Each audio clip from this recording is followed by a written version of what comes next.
This is very natural for a sad person. A sad person usually only asks, oh, please leave me alone, let me sit here, No, I don't want to go there. No, I don't want to have a party. No, I don't want to listen to this. No, I don't want to watch TV.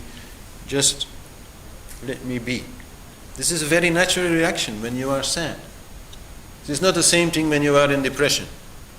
In depression also people lock themselves into their house or apartment or whatever, but then they watch TV because they need something to keep the mind occupied. But if it's just sadness, then that will not be there. Then you will feel like, oh, let me breathe, let me just relax, let me be silent. This is a very natural thing, because in silence detachment can come. In silence you can really move beyond. In a way, all unpleasant rasas lead to sadness. It's like the end result. You can first be angry, then after a while you are sad. This is just a natural process. And in sadness, you have a way to go to the more happy emotions by passing through the Shanta rasa, the peace rasa. The best time to meditate is whenever you are sad.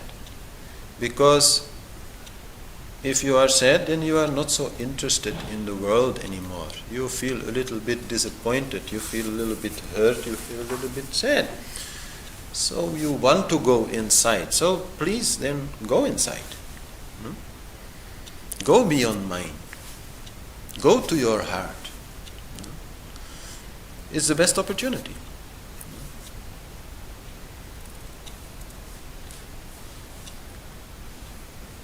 When we try to meditate, we are very easily distracted. We try to meditate and then suddenly we think, oh, I'd like a cup of tea. Oh, I'd like to go there. Oh, how is that one doing? It's just normal. We are still very much involved outside, we are still very much interested outside. But when we are sad, we are not so much interested outside.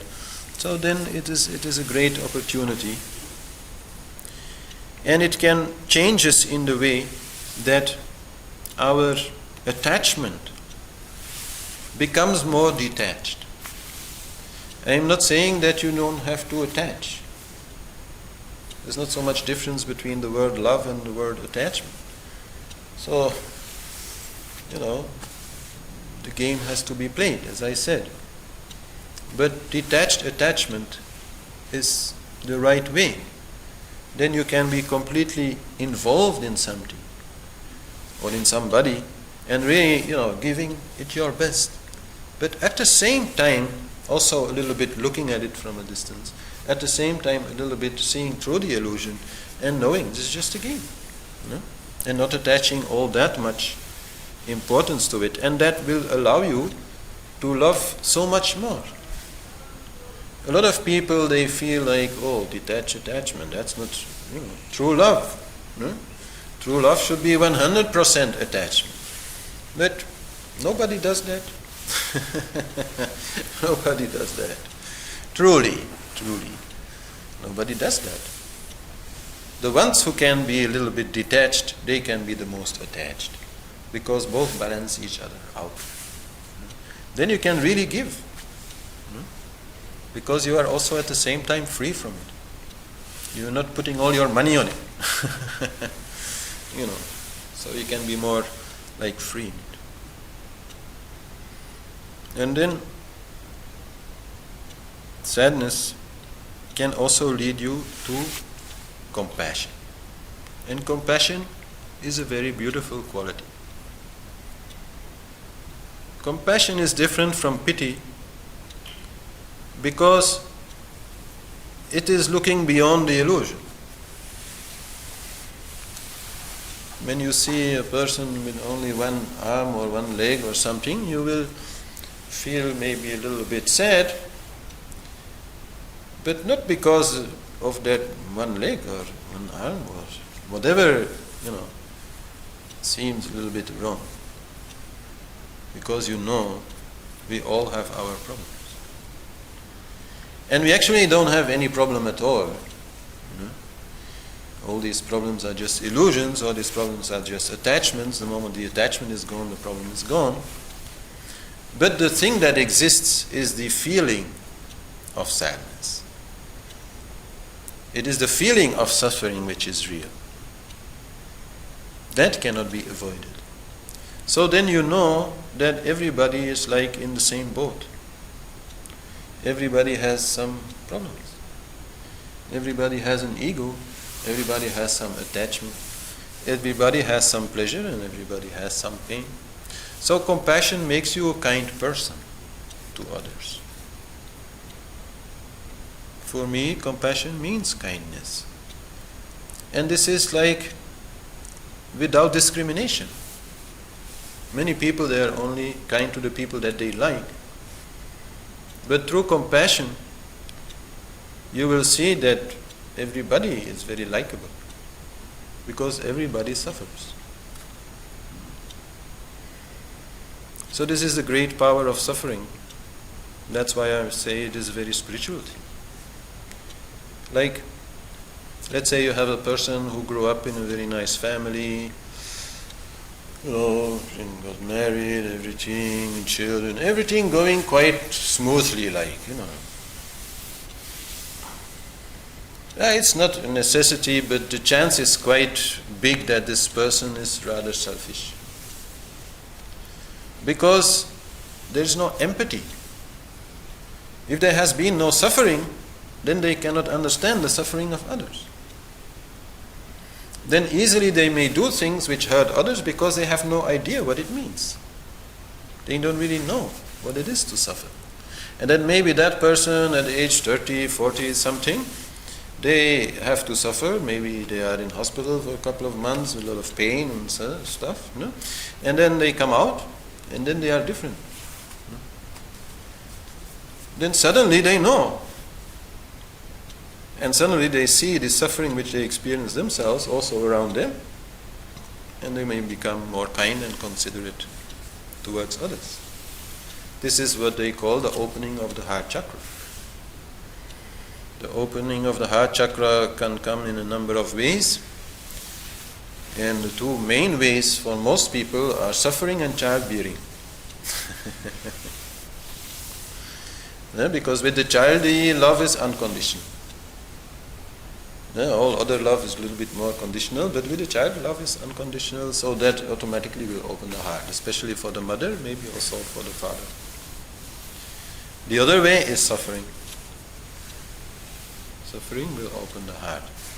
So it is said in that way that karuna, or sadness, makes you a human being, makes you a true human being who has a heart. Now, of course, everybody has a heart, but mostly, people don't really feel it like that. So, suffering is great, and many spiritual organizations and teachers will use this power of suffering. Like Jesus, who was suffering on the cross for our sins. This is a great example, a great image that he has created about the transforming power of suffering. A suffering which he chose. In the story, he was quite well aware that he was going to get caught by the Romans and that all this would happen. So this was his choice. Suffering by choice is like a yogic practice.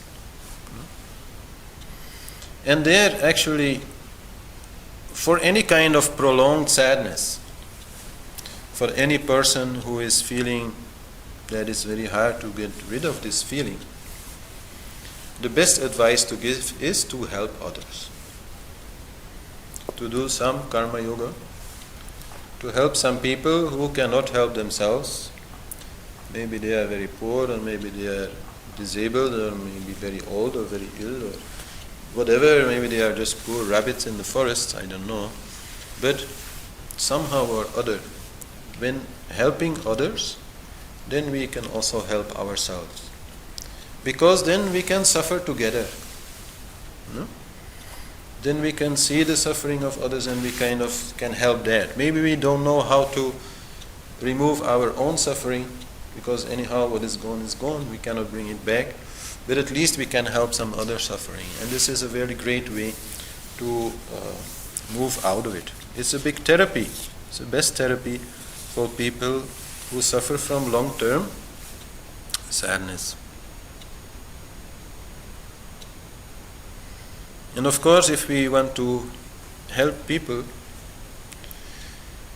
then we can help them a little bit like in a practical way. But if we really understand that the true problem is not so much a practical problem, but a problem of understanding,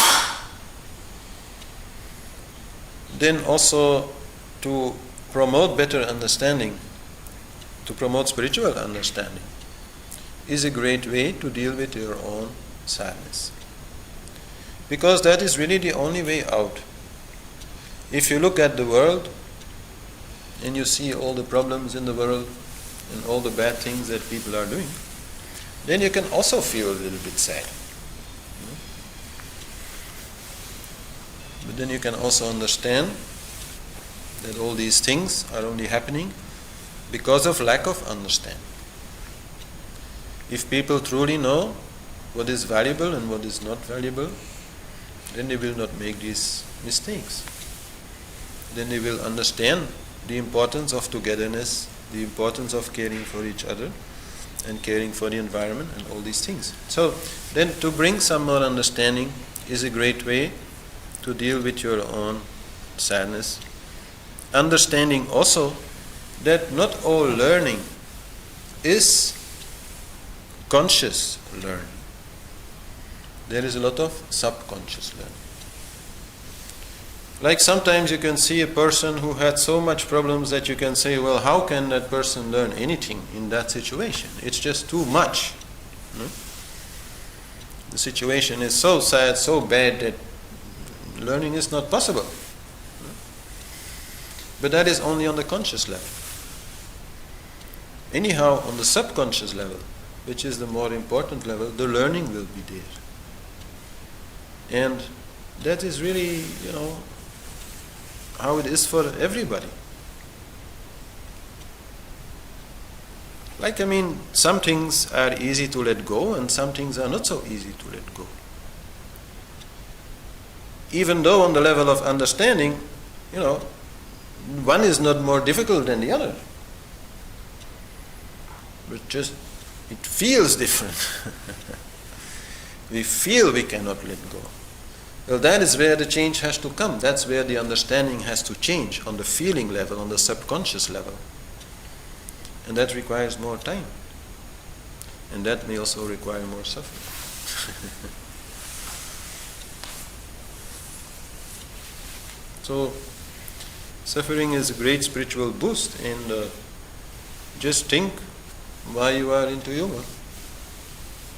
It is maybe because of being a little bit interested, intrigued by these stories, which very often it is also because of some suffering in yourself or maybe even around you, and trying to find a solution.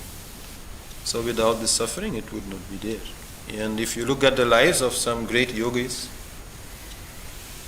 then those who had an easy life are really exceptions. Most of them did not have an easy life. Most of them had quite a difficult situation and grew out of it, made something of it.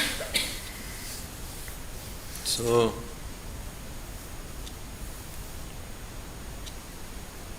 I can just maybe give some more practical examples. Because I guess whatever I'm saying is quite understandable, but still not so easy to accept, not so easy to see. So let's take a disabled person, physically disabled person. I have known quite many. I had a very good friend actually, who was very severely disabled. And I remember at times that I envied him. Because however he did it, I don't know, but he became such a great person.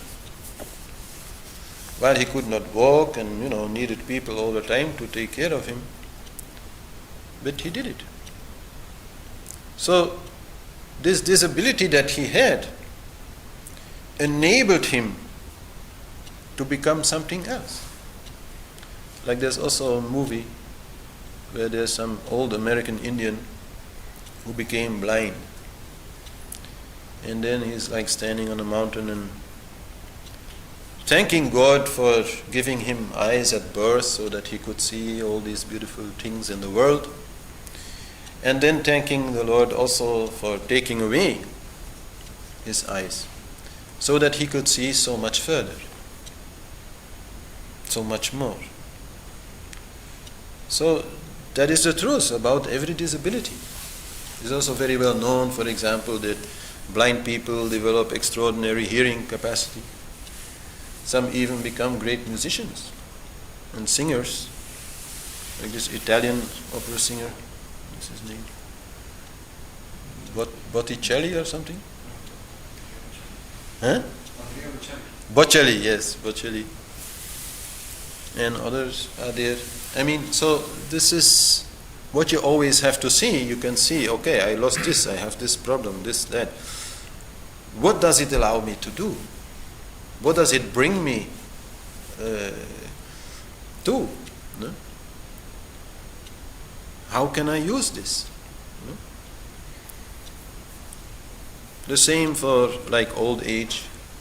When we become older, also we become a little bit less able. No? Like we cannot walk so fast, or things that before we could do very easily, now we cannot do. So this can also bring sadness. Some people feel very sad about that. And then they go through some midlife crisis and things like that. But the truth is there also. No? What can you do with it? What other faculties can you develop? No? Now that you are no longer able to so much depend on your physical health.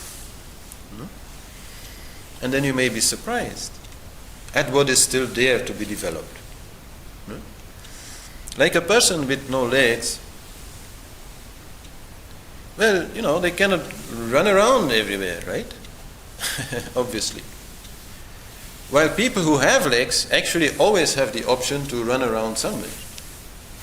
So then you see people, they are so like into this running around that whenever they have a day off, like a Sunday, instead of just enjoying the moment and staying at home and having a nice time, no, again they have to have some project.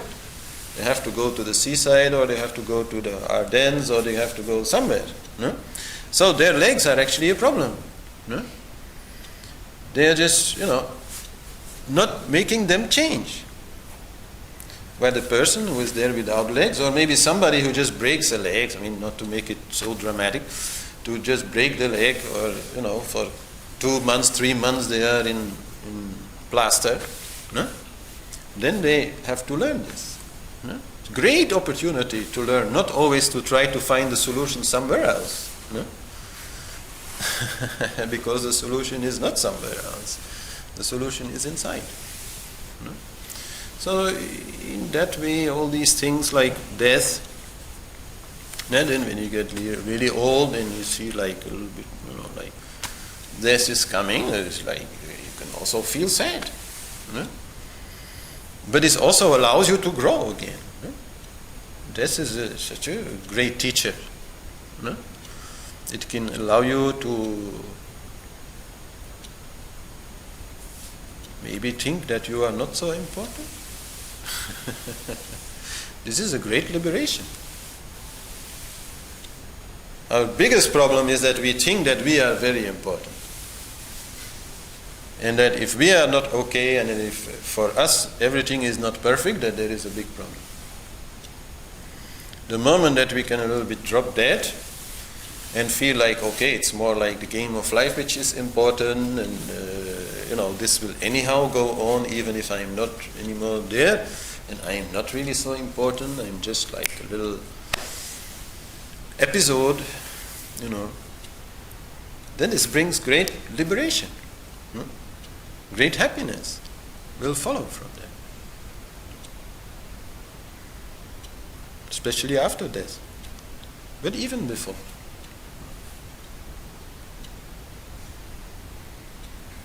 And so then many people also suffer from loneliness.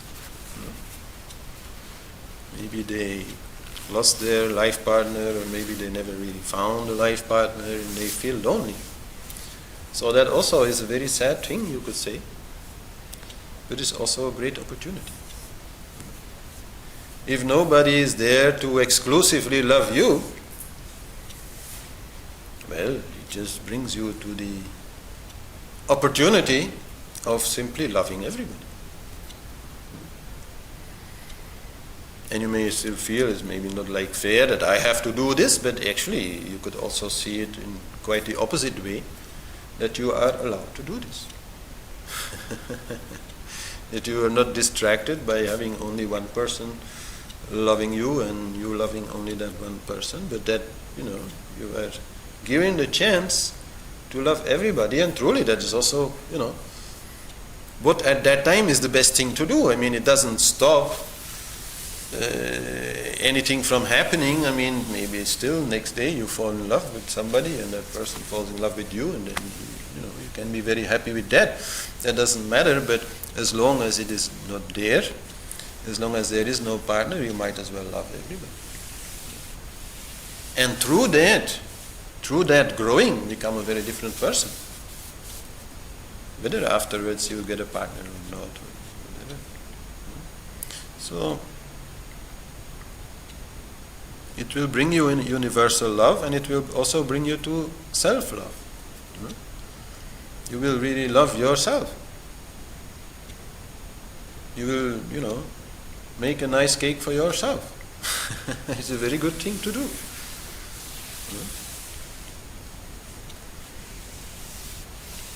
And so many, people can feel sad because in some situation they are powerless, they cannot change it.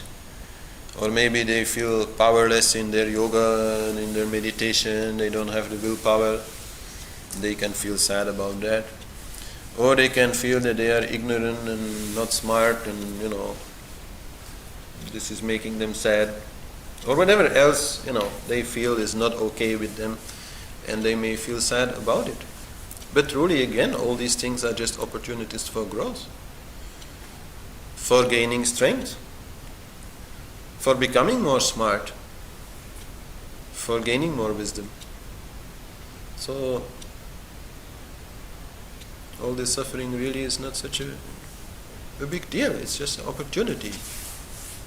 And if you look at yourself as so very time bound that you only live like this life, or even that you only live like this moment, then sure, sadness will be there. But if you can a little bit expand your vision and see that, okay, whatever is wrong today may change tomorrow. Whatever is not there now may be there next year. And whatever is not happening in this life may be happening in another life. It is a little more difficult to accept and understand. But if that view changes, then also the sadness will be less. So, and then there is also the sadhana that you can do with karuna, that you can do with compassion. And that is quite simply to be kind to everybody and helpful to everybody for the duration of the sadhana. So usually this is like one day maybe you are starting, and in the morning you are saying, okay, whoever I meet I will be really kind and see if they need any help, and then I will help. And that is something, which then may grow and it becomes more of a habit.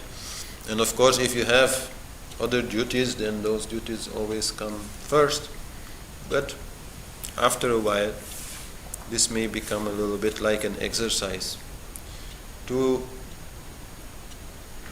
expand your heart a little bit and bring your desire a little bit beyond your own desires. And see what that brings you. Once you can move beyond your own desires and spend your time on the desires or needs of others, you may be a little bit surprised at what it does to you. It can really change you. And you may feel at some point that it's so much more easy to do something for others than it is to do something for yourself. It is so much more relaxed in a way, because you are anyhow not to benefit from it. So who cares about the results? So then you become a little bit like a karma yogi, usually not full-time. Full-time karma yogas are very, very rare, and then usually not householders. I mean, if you are free from any obligation, then maybe you can do it. Like a Mother Teresa or, some other great example. But if it's just like a way to spend your free time or part of your free time, then it's very good. And that sadhana will also bring you a siddhi, a kind of power, which is called mahima. Mahima means greatness. Okay, so really the idea to do it for that. But truly, those people who are really karma yogis are generally seen as great people. And they make their mark on history, like Gandhi or so many people you can name, one way or another. They are great. They are great human beings. So,